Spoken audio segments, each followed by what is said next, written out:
What's good, everybody? You are now in the mix. It's your big dog, the big champ, Kid 6. Shat Town's finest, Carlton, you dig, the Intercontinental Champion. Then, of course, our special guest, ladies and gentlemen, Jordan Davis, the motherfucking WWE era champion right now.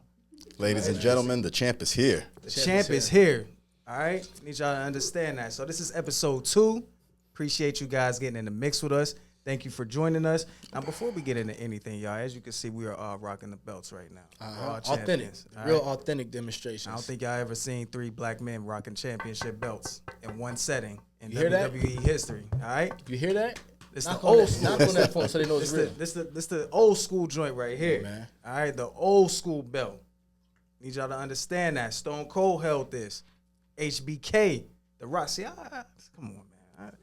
Listen, we appreciate you joining us. No problem, man. Because before we got on, we was talking wrestling. All right. Oh yeah. So your collector's items right here. Yeah, I So like you're to say that. you're a huge WWE fan. And before we get into anything, y'all, because we really hear about track. All right, it's track and field, but we gotta talk wrestling. Real All quick, right? at least. Real quick. Like Real quick. Won't take long. Maybe. Top 5 WWE wrestlers. Top 5. Wise man once told me a top 5 is not really a top 5 unless it's 10. Okay. But I'm going to go wise man with, is a wise I like man. that. you got Shawn Michaels, Okay. The Rock, Stone Cold, Bret Hart. I'm going to throw a couple new guys out there. You got Brock Lesnar. that man was dangerous, And- man. Yeah. And the guy who's been the champion for 1,316 days just dropped the belt, Roman Reigns. Last time someone held the belt that long, we wasn't born. Damn. Who Was it held Hulk Hogan it? or something? Yeah, Hulk Hogan, Bob Backlund, and Bruno Sammartino. Okay. Hey, Okay. the guy knows his history. The guy He knows knows his history. I Listen. wouldn't have been able to name that. Listen. So first of all, for the people out there that see, we got the WWE Championship, the WWF Championship as well, and the Intercontinental Championship. But these are not even all of the belts that he got. Can you please tell the people all of the belts that you own out there? Because these are the real authentic demonstrations. Like I mean, shoot, how much time y'all got to see? You got Come on, these man. 3 right here. You got the current WWE Modern Era belt. You got the Attitude Era World Championship. You got the Attitude, you're not even the Attitude Era. You got the Classic Intercontinental Championship. let's say WWF. This is before See, I know. before we got the F out. Right. We still got the 2 Tag Team Championships belts. You got the European belt. You have the WWE Attitude Era belt. And what else do we have out there? Oh, and the $1 Million belt. You know, you just said That right there is sitting right there in the case, though. So I don't know nothing about a that belt. $1 A belt. belt you didn't name, but I do want to know if you want to add to the collection. And he mentioned it earlier. Smoking Skull belt. Steve Austin. see, yeah, you know, I'm not opposed, but I don't know if it's on my priority meter yet. So like, I got it's up there, but I Okay. feel like I got a few others I want to get into. What's Okay. another belt you didn't mention? The hardcore belt. No, I got the hardcore belt. you do? Yeah, Okay. yeah, I got the Alright, hardcore. bet. Yeah, I got the hardcore. All right. Damn, man. Okay, you know, it's really taking me back. So you been, how many WrestleManias have you been to? Shoot, at least 8. So it's been from the span of to? yeah, so yeah, it's been through WrestleMania 20s through 30s. Okay, what was your favorite one? Favorite one is between WrestleMania 28 and WrestleMania 30. 28 had The Rock come back. Okay. Right? That was The Rock versus John Cena in Miami. I mean, you It's go to always- Miami. John Cena and The Rock is always a classic match. Right. Like it's always a classic match. Hell yeah. Yeah, and then you got WrestleMania 30. I mean, that's probably more so because I was in New Orleans, but but that was WrestleMania 30 was the first time the Undertaker lost at WrestleMania. That was Brock Lesnar, right? Yep. When I tell you 80,000 people being silent, you could hear a pin drop. Because his record was. That's his only L, right? No. You got one more. He got one more, yeah. Yeah, he was In what, WrestleMania. 20. He was 21-0 before Okay. he lost it. He didn't even have to lose. Why would they make him? You know what? We're not even gonna get into that. That's because it's Brock Lesnar. It's like there's certain people that you just know aren't going to lose. Brock Lesnar, back in the day, Goldberg. Yeah. Hulk Goldberg Hogan. beat Brock Lesnar. Yeah.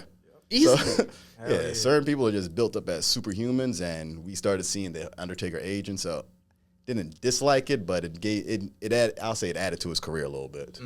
His second one was to Roman Reigns. Yeah. They tribal built chief. him up. Yeah, they built him Reigns up. is a beast. He's I a- haven't yeah. watched wrestling in a minute, but I do see clips. He be going crazy. Yeah. You know, it comes from a good bloodline with The Rock. Yeah. Yeah, like that's a whole royalty type family. Come on, man. know, while we sitting up here being champions, we're gonna go ahead and break it down for Jordan Davis because he is an actual track and field coach, all right? And he's been doing it for 15 years, ladies and gentlemen, 15 years, both men's and women's, all right? And he's nurtured numerous All-Americans, over 30 state champions, and facilitated scholarships for more than 100 athletes, all right, while doing all of this in the Baltimore community. But you are not from Baltimore. Nah, but I've learned how to claim it. Like, I've been a military brat, but at this point, I mean, I went to high school, college. I've been here long enough that I can sit here and say, I'm from Baltimore enough, but, you know, go Steelers. Y'all heard that, right? City of Champions. I need y'all to understand that. Now, we're not doing this on purpose, ladies and gentlemen, but he is also a Morgan alum. So that's back-to-back Morgan alums right there. I got, yo, LU, come on, man. I know some athletes out LU. I'm going to start having y'all on because we got to have it back-to-back because Morgan trying to show out right now. I know they getting amped up for the homecoming this year. Well, you know, we're going to show them how to get down the first HBCU, y'all. Y'all know where we at. I mean, there's blue and orange, and then there's Lincoln. But you know, we were the first. Y'all was lazy. Yeah, you know what? That's fine. I heard the same thing from some alphas. Man, so before we get into, you know, discussing your kids and the success you've had with, you know, men's and women's and their success, we want to talk about you a bit. Yeah. That's what I want to talk about right That's there, cool. man. So, you know, sports, growing up, what sports did you play? Shoot, football. I was a huge football, track and field, basketball, baseball. I'd probably say those were my big four, but anything All else, around.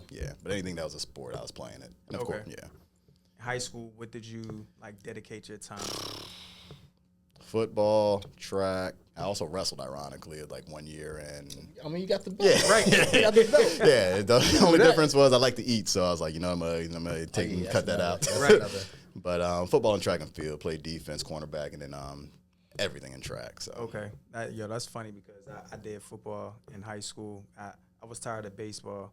And then 1 year, my junior year, my football coach, he actually made me. Like, it wasn't as if, like, he asked me, like, hey, you wanted it. He made me. It's like, yeah, I'm going to put you on track and field. Yeah. Hated it. Doesn't matter. I hated it. I was not a fan of it, especially the hurdles. He made me do every event. Every event. When I said hurdles, I'm like, come on, bro. I saw somebody bust their ass, and I'm like, you want me to? I don't even care if I place. I'm not falling. I'm not Oh, falling. yeah, that's worse than fall. That's anything. Like, Yeah. if you fall, I mean, yeah and no. They say, well, it's a couple things. They say you're not a real hurdler until you fall. But then on top of that, I mean, track and field is one of those things that translates to any other sport. So as long as you're giving that effort, you're going to become a better athlete, period. Yep. So Yeah, it did help. It did the help. only thing you got to avoid is, I'm not going to say don't not fall. Just go ahead and give it 100%. If you're avoiding it, you're not going hard. And if you're not going hard, how are you going to get better? Yeah. it's true. All right, so what was your favorite? Shit, my favorite was probably 200-meter dash. Now, if you say that on how good I was in that, that's probably like my third best event compared to the 400 and the 800. But ran the 200 enough to let people know I still had some wheels. Okay. That was like the specialty one. Yeah. Listen, you gotta understand, man. Like, you have to be a very bold person for track and field to be your sport. Mm-hmm. Like, for real. Like, for one, I commend you for that. Because, I mean, my sport is basketball. Your sport was my sport's punishment. Facts. That's what they used to say. Like, when I was in high school and we would be practicing in the summer and all of that, and the track and field people would be out there, and the coach like, y'all did what? A mile, right? And we just, oh, my God. And they looking at us like, that's it? Give me like 6 minutes, and they get there. And I'm like, all right, bro. Crazy. We'd be at practice. It'd be times, I think it was like preseason for basketball. Go out there, run a mile. Like, oh, shoot, they're running miles. That's what's up. Miles. Shoot. A mile. Yeah, mile time got to be like 8 minutes. It's like, what are they doing? Shoot. Oh, yeah.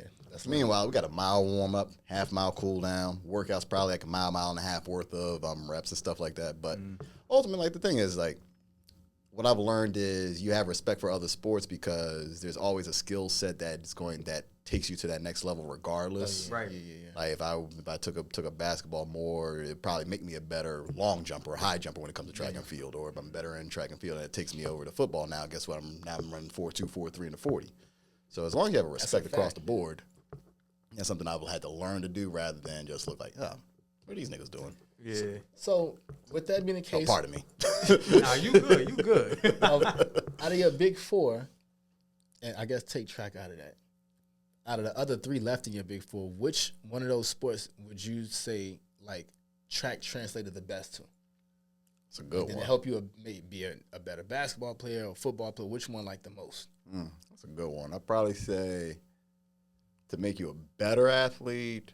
Like you specifically? Oh, me specifically be football. Okay. Yeah, me specifically be football. I'll say that too. Yeah. I'd say overall, though, I mean, I think it probably would translate with basketball just because think about how many big men you see, high school, college. Slow.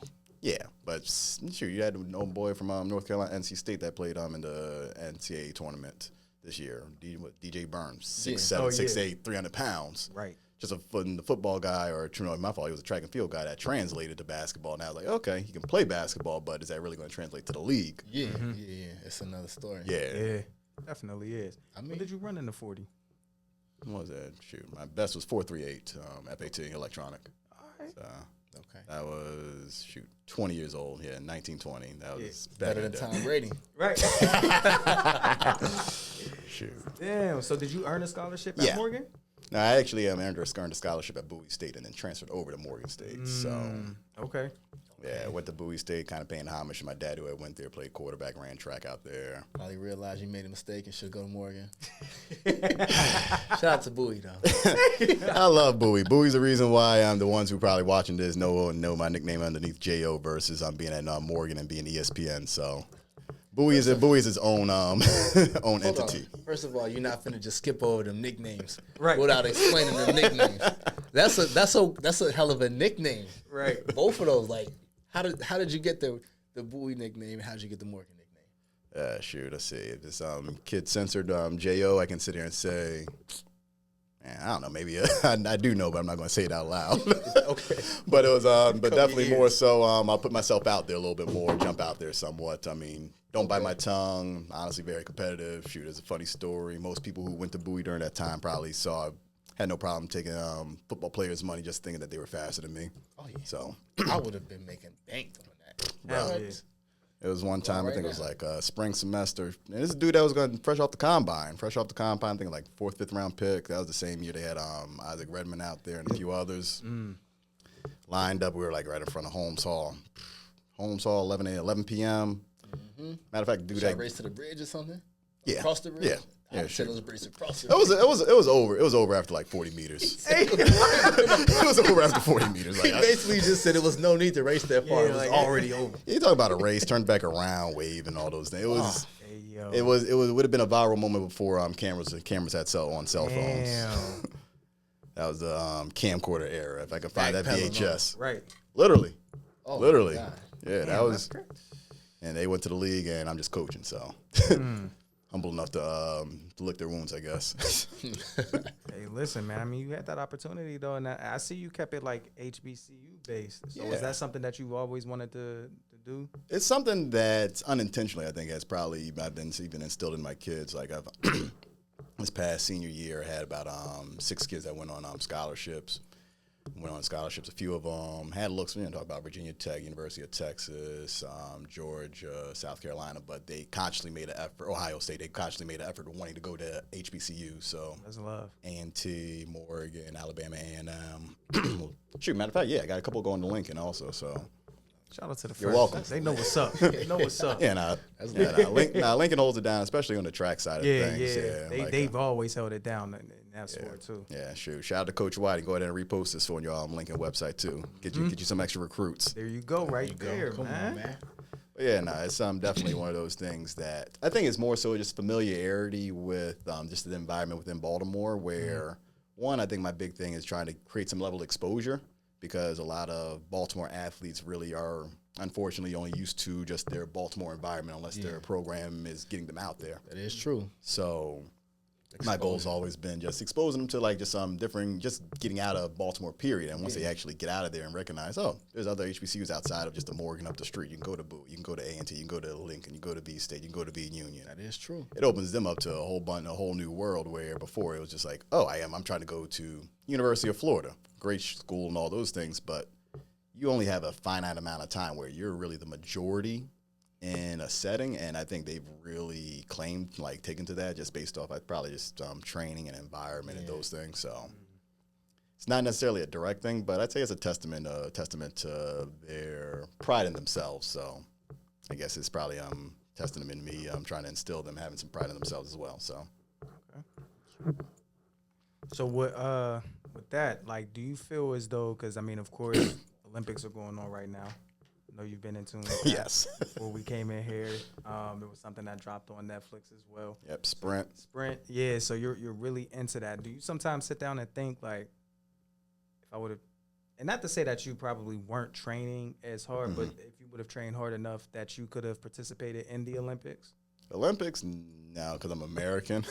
Unfortunately, the U.S. Olympic trials is the hardest trials to get out of. You're talking about top 3 best in the event across the whole U.S. And then if you go through the history of the Olympics, U.S. is typically dominant in the races that I ran. So Right. either I'm going to get dual citizenship at like St. Thomas, St. Vincent's or something like that. But other than that, it was kind of like ride it for what it's worth. You really enjoy the experiences, the travel, have plenty of friends from that circuit and all those things. And it's more than one way to skin a cat. You have agents, you have coaches, you have just differing experiences where I think, and it's funny, as Mike Tomlin line I saw on The Pivot, where he was like, the reason why he got into coaching was just because he wasn't as good as he wanted to be. And that's probably like me when it comes to track and field. Like, was all in, could have gave you all I could do, but I'm not running 43 seconds. And that's fine. But, what I can do is if I can expose somebody else or give them some training or just give them the confidence for them to go that far, that's what drives me. So I want to say not giving the effort, but more so learning to evolve. Because, That's a good every driving athlete has a shelf life. So what are you going to do after, right? Yeah. Was it difficult for you to, like, prepare for that afterlife? Undergrad, you had some time, and then ESPN, after undergrad, ESPN, and then post graduation, did you dive right into coaching? I did. Okay. I did. It was interesting because I looked like one of the kids apparently. So so I had to like really keep the professionalism on overdrive. I'm probably much more lax now than I was at 21, 22. But I want to trade it in. I think that probably like the jumping in so early allowed for no real time to like, damn, what's going on? Damn, I'm not running anymore. You're keeping that momentum, excitement still going. So I was just very anxious for that, and it really helped out. It's funny because you had a few of those kids. I think we were talking beforehand from that's from was that 08, 09 when I first started. That ended up crossing fraternities. That's like, damn, 2014, 2015, like. And it just keeps going and going. So starting from that 08, 09 time frame, and some of those seniors jump out of graduating, and then what you talking about, like maybe 18 months later, get some letters. Like, okay, it's I'm on to something. Yeah. So maybe on to something. Yeah, so let's go ahead and keep it going, right? Yeah, for sure. Hell yeah, I told you that's a great driving tool. Because even like you said, we had Tiny on here last week, and she was talking about like some of the stuff that a lot of the like next generation of people need is stuff that they don't know that they need. Yeah. Like like if I'm running track, be fast, have a lot of stamina, high speed, whatever. But you don't know you might need an agent. You don't know you need to be exposed in this environment, to be exposed to this, et cetera, et cetera. So when they have somebody like you in there, it can take them way further. And for that to be a driving tool, that's like extremely commendable. Yeah, I mean, it's definitely something that was learned. It's because you figure like even from our age, like everyone wants to get the scholarship, everyone wants to run fast, everybody wants the notoriety, but there's building blocks to that, and everyone, even when it comes from coaches, parents, they all want the best for their kid, but how are we going to get there? Yeah. Right. And most times, especially when you're coming from parents who just want their kid to be the best, to do this and the other, they can be directionless, and now they're finding their kid just stuck out there. Now they're graduating high school. Well, do you think you can do something here, or can you talk to this person here versus what should have been going on 6 months ago? Yeah. So it's a matter of Makes a difference. Yeah, just trying to create some level of exposure for people. Exposure, not even just for the athletes, just for the families too. Because you don't know about NCAA clearinghouse. They don't understand, 90% of track and field athletes aren't going on a full scholarship. They're going to pair it up with your financial aid. They're going to give you some academic money, but they're going to make sure that bill reads zero without any loans. Right. So when a coach is sitting here and saying, I'm going to give you 35, 40%, don't just turn, like some of these kids now will turn their noses up at it. And now it's like, that's 40% more than what you were getting to go to. Yeah. Like that's. So what are we, well, I'm trying to bet on myself. But yeah, go ahead and crap out if you want. Right. Yeah, go ahead and 0-0. Yeah, man. Who was a coach that you went to for advice? Because you jumped right into as a head coach. Yeah. Right. So who was someone that you went to for some talk advice? Because I mean, now you're now the teacher. Yeah. You're no longer the student. So you have to deal with the Yeah. attitudes that you used to see and Yeah. you probably gave when you were at. Yeah. I think it's like you have one of my old coaches from high school. He's actually a sports agent now. He was just at the Olympic trials. Mark Pryor, he's on with World Express. He's someone I lean on heavily. Yeah, Mike Sy, who's the director of athletics for Baltimore County right now. My old college coach, he just finished up at Howard University, and Mark Harrison. Those are people that are on my line heavily that I'm always just like leaning into, even like from 08, 09. Mm-hmm. And you talk about from Coach Harrison, I'm not going to lie, I was a dickhead towards him the early part of life. But, you know, he was also a young coach. He was 38 when he was at Bowie. So he's seeing me now maturing, like, no, he's giving me the rundown, but like very unfiltered, just like anybody else. So you're looking yourself in the mirror knowing you're going to have to deal with these athletes. But he's also people that you'll sit here and call to one, maybe I got somebody who has a chance to run at, like, say, Ole Miss. I know I can hit up Pryor at the drop of a dime. He's a current agent for someone who just became who was I think like 3-time Olympic champion in the long jump. Oh, that's just a phone. He's like, oh, that's just a phone call. But I'm also not going to overextend that just because. Because you can make it. Yeah. I got it there. Yeah. Now I also can hit up Mike Sy, who's over the director of Baltimore County Athletics. So he's somebody who's now within the same vision of trying to create a level of exposure for track and field athletes in general, just because there's a lot of talent here that just doesn't know what they're doing. Mm-hmm. Yeah. And I understand when it comes to coaches that people have egos. Oh, that's my athlete. No, like at the end of the day, these kids are about to graduate high school. They need to get away from here. Right. I'm not putting my claim to fame on anybody. If I can introduce you to a coach or introduce somebody to get you out this door, go for it.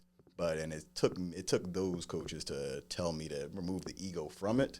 And now, seeing as I'm some years in now, I'm seeing the same thing because a lot of coaching is, I'd probably say, not egocentric, but it is. It's kind of like it's like teaching, but not. Because as teachers, you're kind of graded on your metric of how many students you're passing, testing, so forth. Right. But now you also know you're talking about measurables of intelligence or whatever. But now you're switching over to the athletic side, and it's more so I have less of a script and more of myself involved in the athlete in order to get them to where they need to be. And if they fail, that's on me. Versus if they fail, that's on, you weren't doing the same thing what you're supposed to be doing at home. Were you studying? Were you doing these things? Right. You are the after-school program. You are the one that's sitting there and telling them, hey, you're getting your preconditioning and all these things to getting ready for competition. You're probably the last person they talk to before they actually compete. Mm-hmm. So it's a fine line, I'd say. Makes sense. Yeah. Makes a lot of sense, man. And you've been doing it for 15 years. So for you, do you sometimes like see certain athletes that kind of remind you of yourself when you were younger that you kind of like gravitate to, and it's like, all right, let me mold them? It's funny. It's funny. Like I try to I see that more their post athletic career. I have a coach who's with me on staff at Newtown now. That was a former athlete that probably gravitated towards. Hey, I see what you're doing post high school, trying to get. And this is also during like they think the COVID time frame where people were sheltering in place, like looking themselves in the mirror, trying to figure shit out. Yeah. Had no choice. It's just you and yourself. So hey, maybe I can provide you some direction. Yeah, jump on staff. I know you want to work with some kids and all these things in some certain ways. So I think for me, it's probably been that on the after track and field life, because when I have kids who are within the competition, like I try to, like one thing I preach is you have no quote unquote favorites. Like my favorites are the ones who work hard, dedicated, and their parents don't give me a hard time. If your parent gives me a hard time, probably not going to be on the list. But honestly, most of these parents have been good. Okay. politically correct answer. So in the 15 years, right, that you've been coaching, because this is a new thing now, right? It's evolving. Yeah. And now they got kids with NIL deals. Yeah. Does that like change anything with like the way that you coach, or like some of the stuff that you try to teach to like your athletes and stuff like that too? Because I mean that kind of changed the game across. Yeah, no, it's I would say it has probably added to my repertoire, and I'd probably associate that with just wrestling period. Ironically, because you got to be willing to put yourself out there. You got to be able to cut a promo, be in front of a camera, allow your attributes to be broadcasted.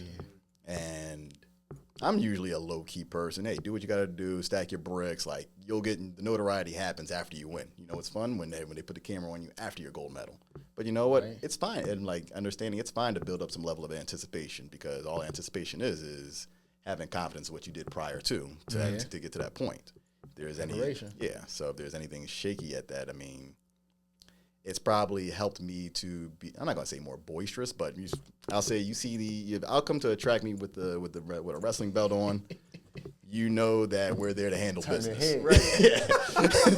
They're going to interview you like, Coach, how do you feel about your athletes before the game? Well, The Rock says this. Jabroni, it doesn't matter how I feel.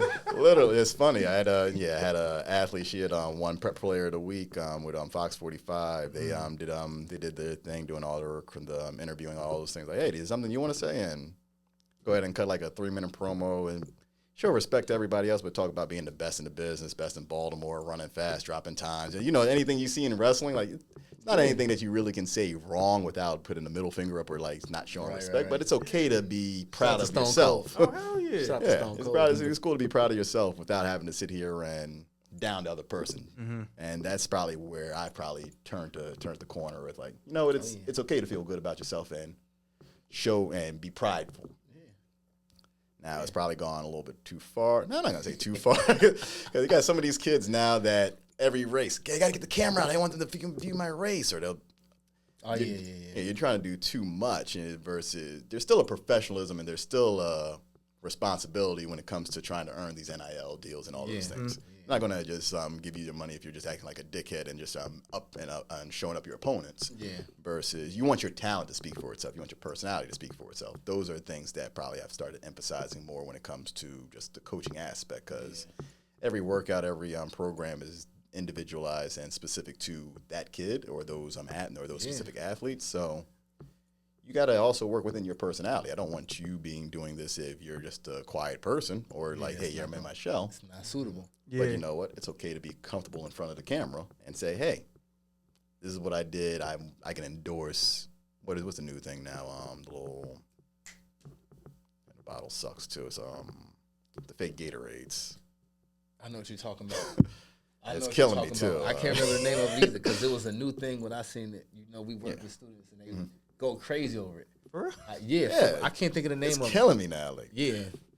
But like it's it's one of those the fake Gatorades, like something, and there's companies out there that just want to give money out because these student athletes they have such a impact. They're your bigger broadcaster than having to invest money into TV time and commercials and so forth. So it's stuff out there. So you have to be open and willing to do those things, and then also be comfortable when you are good that these eyes are going to come towards you also. Mm-hmm. So I'm glad you said that, because it was something that I wanted to ask you about since you're a track guy. Mm-hmm.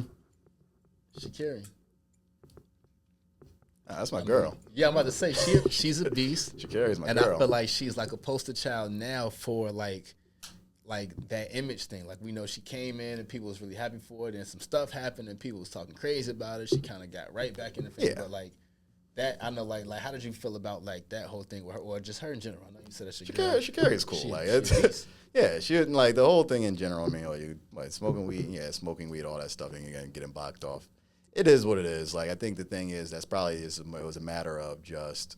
I think for her, it humbled her to realizing, hey, you're not bigger than the sport. Yeah, there's ways to get around testing and so forth. You can't do it in an Olympic year. Mm-hmm. Everybody knows that. And it is what it is. Took her lumps, and guess what? You grow from that. I think that Sha'Carri, she's like a Bentley. Looks good, drives fast, boisterous. Like, everybody wants that in front of the camera. So I'm a big fan of Sha'Carri, and I mean, shoot, that whole camp. She just down there. qualified too, right? Shoot, her and her two training partners, they went 1, 2, 3. 1, 2, 3. Yeah. Wow. I think She broke a record. Yeah. No, not her. That's so as good as Sha'Carri is, there's somebody that is better and probably on a larger scale. But you're comparing personalities. Right. Sha'Carri is the personality in front of the camera. Sydney McLaughlin, she would have placed at the Olympics in the 400-meter dash if you had 400 hurdles in front of her with her time. She broke the world record running 50.6. Damn. She would have got 6th place at the Olympics with that time. That is insane. And that's with hurdles in front of her. She is so as good as Sha'Carri is. It's going to be a Sha'Carri versus the Jamaica camp. Of course. Sydney McLaughlin is in a world of her own. She's going to be beating everybody by at least a hurdle or two. Jamaican camp is crazy. But that's the kind of stuff that you want to see. Because for one, with Sha'Carri, I feel like she's like a living testament for how to like navigate through the stuff, like the ups, the downs. You got to be able to navigate through adversity. Exactly, and she did a great job at that. But then also, I feel like she does a good job at like competing. Like how you say it's her versus like the Jamaican camp. I feel like that's gonna bring something out of her that she probably didn't even know she had in her. Or maybe she did. She just needed the competition. Well, they call it fight or flight. I mean, like it never gets old anyway. Like you beat me one time, I probably can beat you a couple times, but I know that even I'm incoming as world champ. You're gunning for me, so I'm trying to snuff you out again. Yeah. It never dies. That's what sports is all about, though, right? Yeah. That's how you become the best. I think sometimes, like, I hate when people, like, cheer. You know, like, when we all thought it was the flu game, but actually it was Pizzagate. You know, food poisoning, right? Pizza. Why wouldn't you want Michael Jordan out there?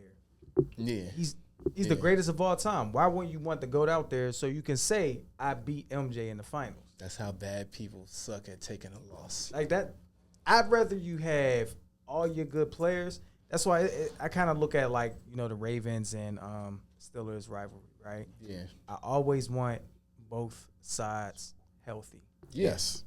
Because I never want to hear any excuses.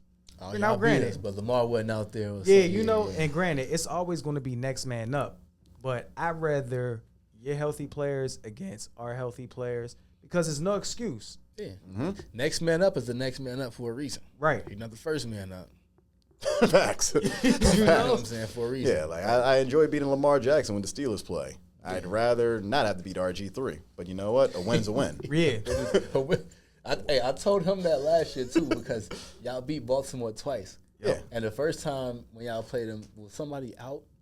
No, it's the second game. The second game. That's when they had their starters. Yeah. The first time y'all beat them, y'all beat everybody. Yeah, and y'all beat them. And I remember it was something that happened like at the wire. 2-point conversion. Yeah. Because I remember you was like, damn, like, I don't know how we did it, but hey, we won. George Pickens bomb on 4th down. Yep. Hell yeah. 4th down with a minute and 40 seconds. That was a hell of a play, yo. He did that, and that's when we had bum-ass Matt Canada. Oh, my gosh. Oh, yeah. Talk about somebody to drive you to drink. Listen. Or do crack. Hey. I wonder if you complained about him as much as he did. Yes. Even after that victory, he was still like, we won, but get Matt. Get out of here. He was hands down the worst court. And you know when you lie on a job application and you show up like, the hell am I doing? He was the one. They put him on the spot. He was the one. Yeah, I went to the training camp last year out of my old athlete I used to coach. He was on the Steelers.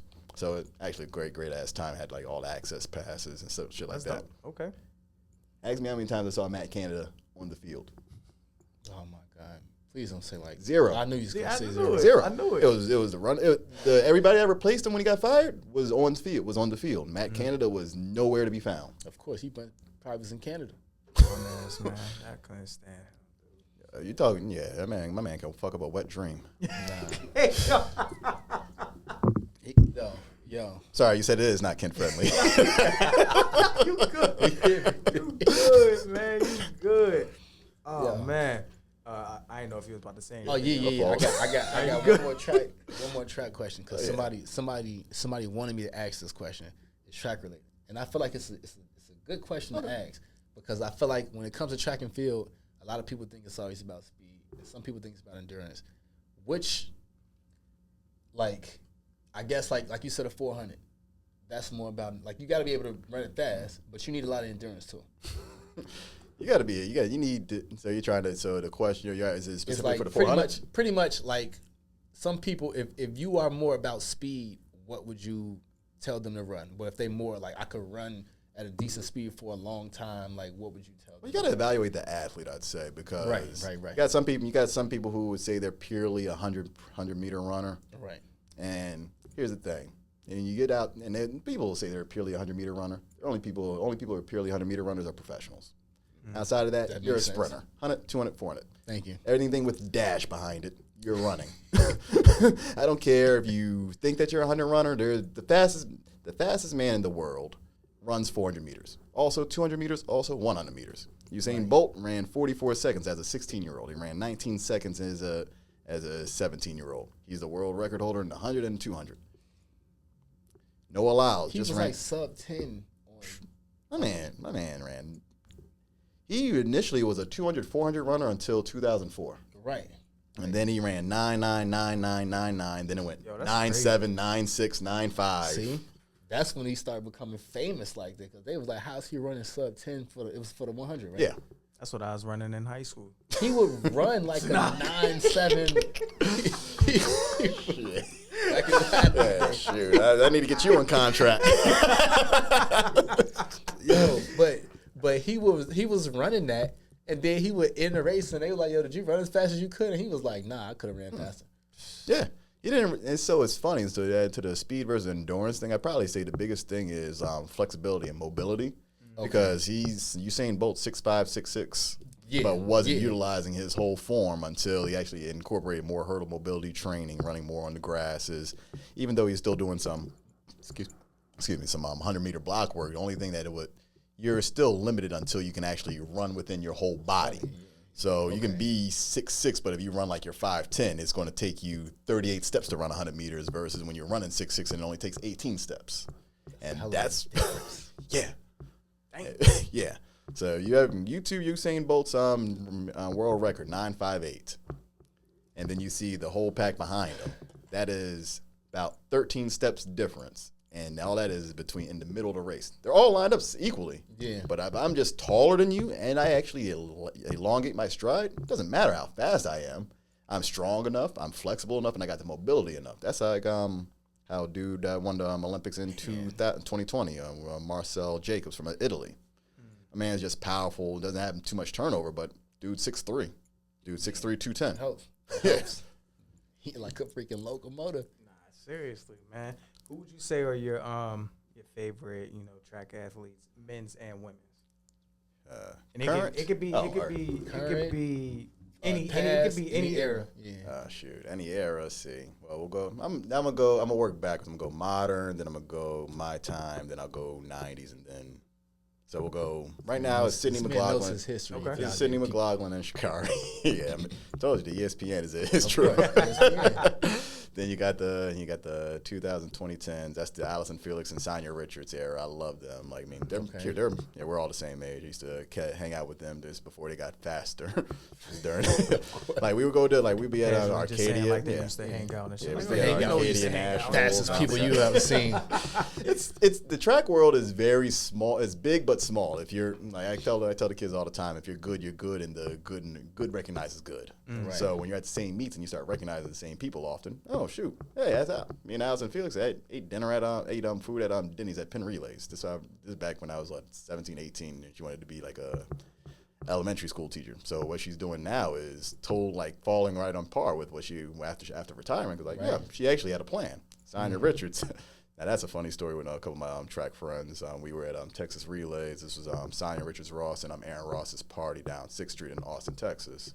Party. Right. Vince Young was there. Yeah, Vince Young. Yeah. He played in the NFL and also won the championship at Texas. Yeah. Nothing major, Against Reggie Bush. He just beat one of the greatest college athletes we've ever seen.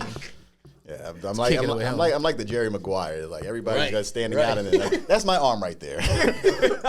So we're at this party or whatever, and it's a blast. And then, long story short, someone insulted someone's fiance. Of course, I'm associated with this group of people, not this insulting ones, but They done yo, set we it up. deep.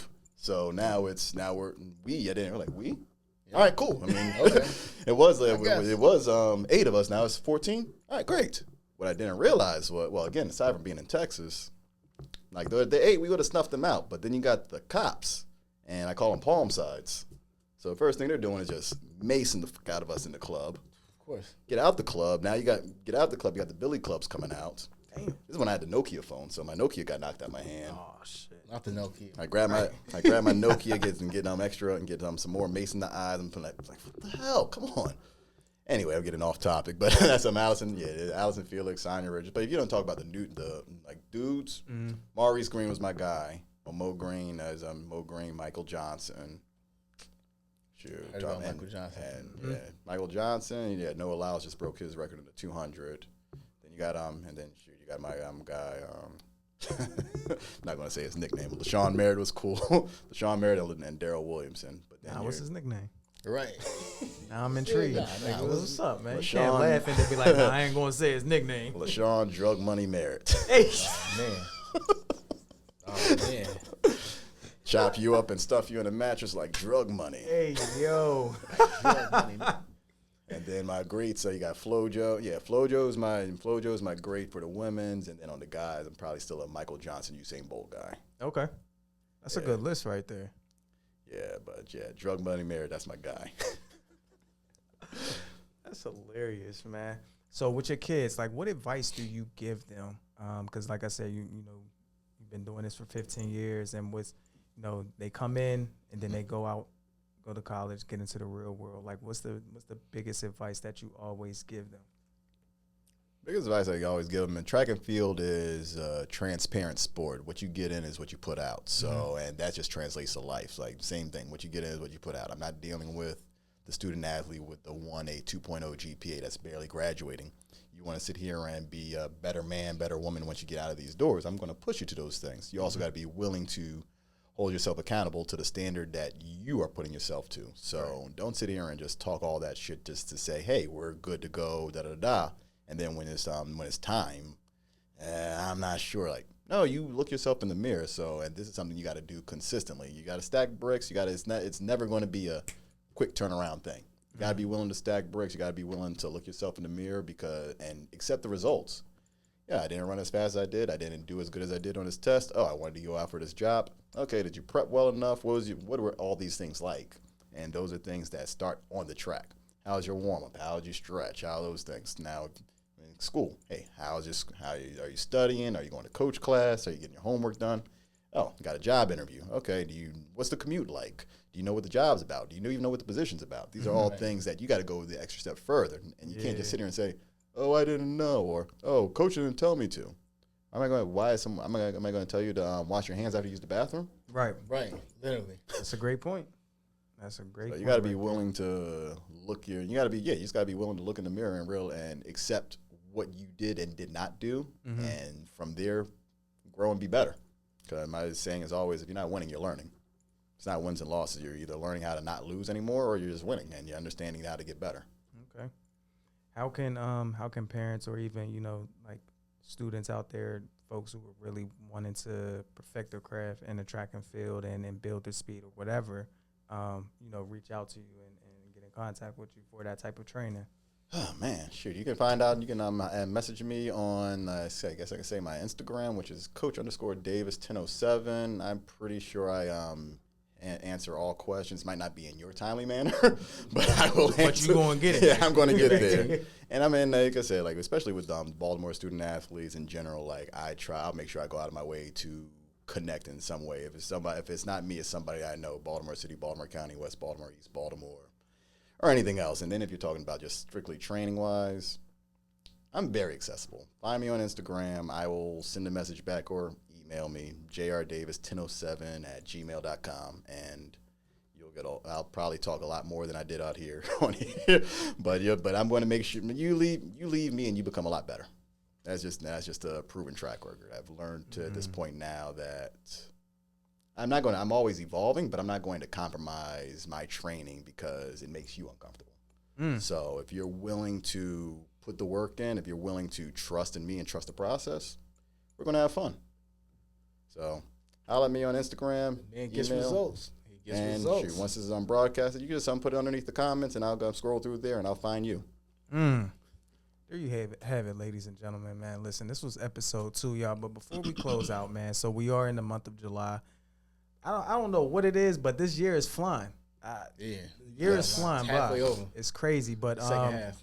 you know, last week it was the month of June was men's mental health, ladies and gentlemen. So you know, black men out there, if you're going through it, man, it's okay to not be okay. But you know, if you have people that are in your close circle, definitely, you know, reach out to them. I know sometimes we often are always told to, you know, be a man, buck up, you'll be all right, right? So it's hard for us to become expressive and just be able to share what's going on, you know, be vulnerable and all of that. And then you also have it to where folks like to throw it back at your face. Mm-hmm. If you don't have a therapist, go get one. If you know, don't want to do a therapist, but, you know, you want to write things out, write your feelings out, journal. Find you a nice little hobby. For me, the gym, that's my safe space. I love going there. And I do have a therapist. I don't know if you guys have one. I do. Okay, you know, and that's great, man. I got too many thoughts in my head. Yeah, you know, you have 3 black men up here who, you know, probably have a therapist. So, again, man, protect your mental health, especially the black men out there. Also, ladies, too, man. We all have to really stick together and be there for one another because your mental health is extremely important. So I just wanted to, you know, drop that for y'all. But, again, man, this was episode 2, ladies and gentlemen. We want to thank you for joining us. Oh, no problem, Thank you, bro. Appreciate it, man. Look, God, like I said, it's your big dog, Kid 6, baby. The big champ out here, WWF champ. Shat Town's finest, Carlton, you dig, the Intercontinental Champion. And, of course, you know, we have it's your tribal chief, Jordan Davis. Make sure you go out and vote. There you have it, ladies and gentlemen. Until next time, we out of here.